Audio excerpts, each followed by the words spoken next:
talking Jacksonville State Gamecocks today here on Sharpen the Point. Last season, 9-5 record. They were really good. In comes Charles Kelly in his first season as head coach. He's taken over for Rich Rod, who goes back to West Virginia in a little reunion. He comes from Auburn, where he was the co-defensive coordinator and defensive backs coach. This is his first head coaching gig. And he's brought in offensive coordinator Clint Trickett from Georgia Southern. He was a former West Virginia quarterback, and an ironic thing given where Rich Rod went. And defensive coordinator Brian Williams, he was the co-DC, defensive line coach at Maryland a year ago. That's going to be interesting to see how this coaching staff performs given the roster turnover. You know, Tyler Huff goes out at quarterback. He's gone.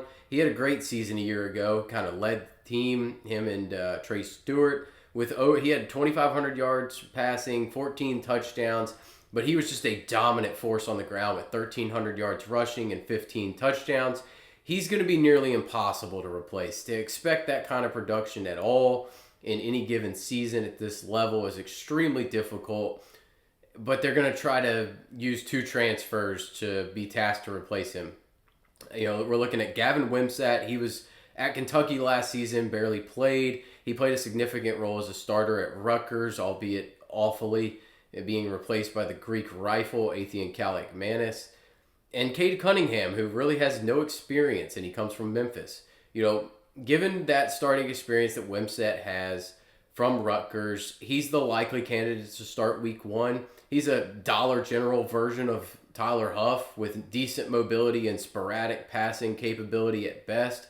Cunningham is a complete unknown for me. I haven't seen him play in person. He hasn't really touched the field at all after sitting behind Seth Hennigan, who was the starter what feels like forever at Memphis. Running back wise, you lose Trey Stewart. He could be argued as more detrimental than Huff's loss given his 1,600-yard season and 25 touchdown impact.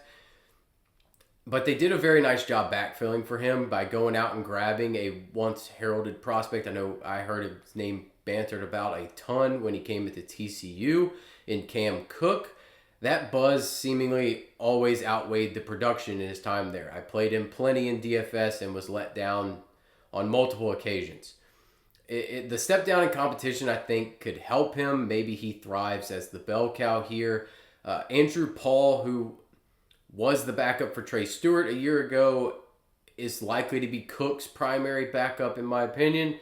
It's just a role he's familiar with. I think he probably has more touches compared to what he had behind Stewart a year ago.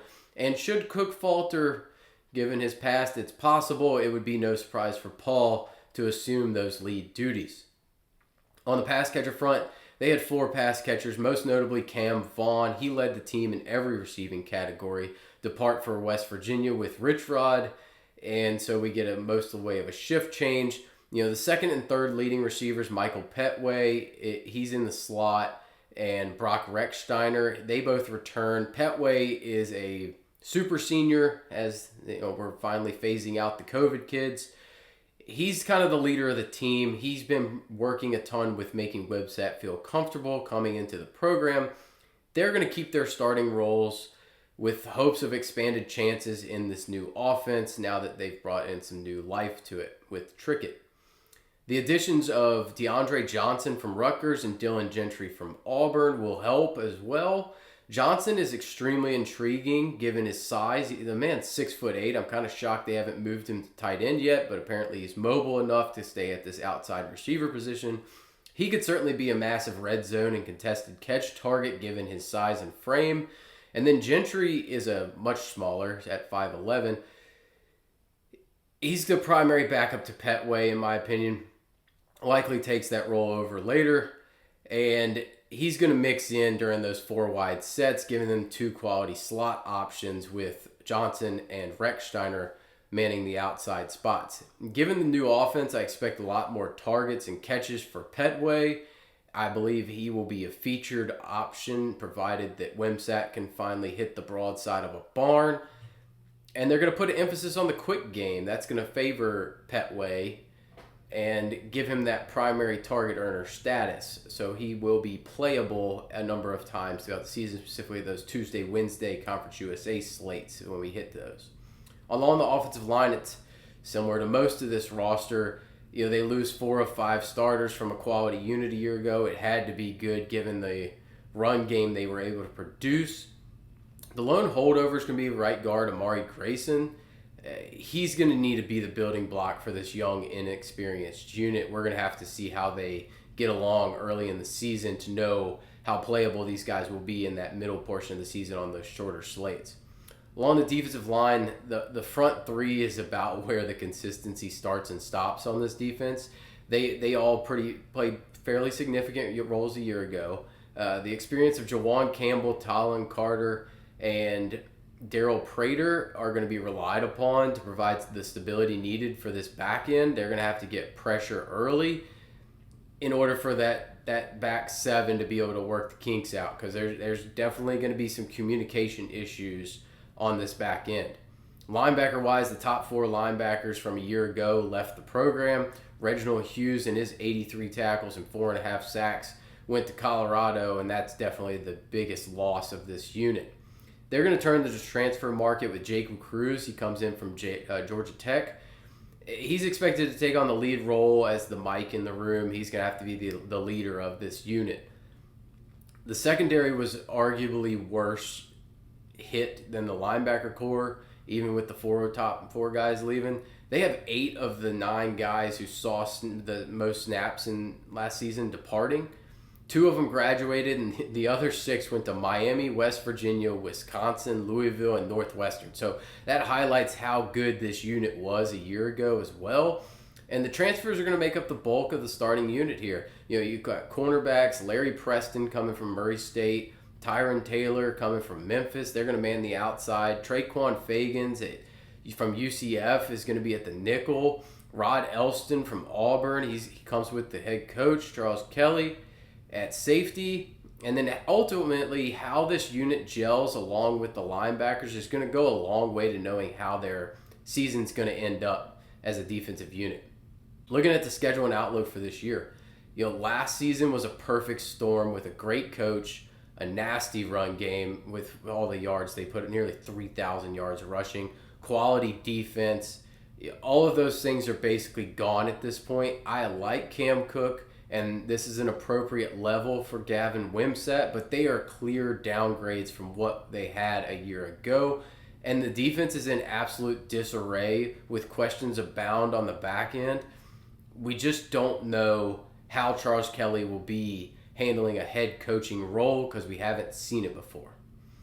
So they lead off with a tough start to the year. At UCF, that's just a loss. We could chalk that up. That's a quality unit with Scott Frost bringing in his, where he won a national championship, allegedly, according to a few people. And then getting Liberty early on, that's just bad form. To welcome to the CUSA loss. At Georgia Southern, I think they can maybe hang in there for a little while, but that's a loss. Murray State, hey, you're finally going to get one on the board against the Racers. You had a tough start, 0-3 in your opening season, and you get a soft landing spot there, but that respite's quick. You go at Southern Miss. They're breaking in a new unit, but he brought a ton of talent with him from Marshall. That's a loss. At Sam Houston, that's just a battle of the good last year with a lot of new. That feels like a total coin flip to me. I don't know, after starting 1-4, where their mindset's going to be on that one. Delaware, I'm basically chalking up as a win for almost anybody at this point because I'm going to need to see these FCS teams perform. At Middle Tennessee, that's a close game. I've got it as a coin flip. The return of Vadiato really complicates things. I lean heavily on these G5 teams returning a quarterback. That's tough. That's a tough game. I think it's interesting. It's going to be a close one. At UTEP, I'm going to lean win. I just don't trust UTEP. Skylar Locklear doesn't inspire me, and if you watch the preview for UTEP, Malachi Nelson doesn't inspire me either. Kennesaw, I think they're going to be in for a rough year. That's a win. At FIU, man, I like that team. I'm going to give it a coin flip, but man, I really like FIU. And then Western Kentucky in the final, I think Western Kentucky is going to be humming it on offense. I feel like that's a loss. It's just a tough start to the schedule. It's a tough finish with those last 2 games. They could really build some some momentum in the middle of the season, and maybe they could finish, decently there. 5 wins feels most likely with a solid chance to gain bowl eligibility. It's a downtrend from a year ago, but with all of the turnover, making a bowl would be a really quality start to the Kelly era here.